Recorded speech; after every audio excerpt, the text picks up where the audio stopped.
સાંજે Limbayat police station વિસ્તારમાં એક જયેશ પટેલ કે જેઓ ડિંડોલી વિસ્તારમાં રહે છે, તેઓ પોતાના મિત્ર વિશાલ સાથે ત્યાં દુકાન ઉપર ચા પાણી કરવા માટે ઊભા હતા અને પાણીની બોટલ લઈ રહ્યા હતા. એ અરસામાં જે આરોપી છે વિશાલ ગોરખ, ઓમ ગીરાસી, વેદાંત નિકમ, ગૌરવ જાદવ, યશ ઉર્ફે ઈશુ અને રાહુલ ખેમાર કે જેઓ ત્યાંથી પસાર થઈ રહ્યા હતા અને આ જયેશ પટેલ છે એ અગાઉ મર્ડરના ગુનામાં આરોપી રહી ચૂક્યા છે.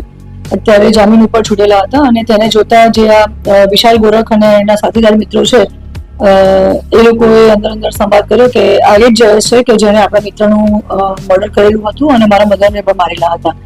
એ વખતે ત્યાં ઉભા રહી અને બોલાચાલી થતા આ ઉગ્ર બોલાચાલી થઈ અને જ્યારે ઉગ્ર બોલાચાલીમાં વિશાલ ગોરખ જે છે એને પોતાની પાસે રહેલું ચપ્પુ આજે મરણ જનાર જયેશ પટેલને મારી દેતા છાતીના ભાગે ઈજા થઈ હતી.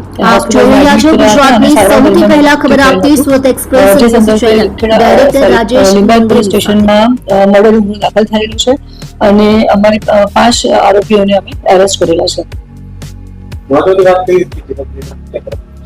અગાઉ જે મરણ જનાર છે જયેશ પટેલ, એણે જે મર્ડર કરેલું હતું, આરોપી જે છે અત્યારે વિશાલ ગોરખ એના મિત્રનું મર્ડર કરેલું હતું અને વિશાલ ગોરખના માતાને પણ જે તે સમયે એણે મારામારી કરેલી હતી. એ વાતની અદાવત રાખી અને વિશાલ ગોરખ વાગે ચપ્પુથી મરણ જનાર ઉપર હુમલો કર્યો હતો અને સારવાર દરમિયાન એનું મૃત્યુ થયું હતું.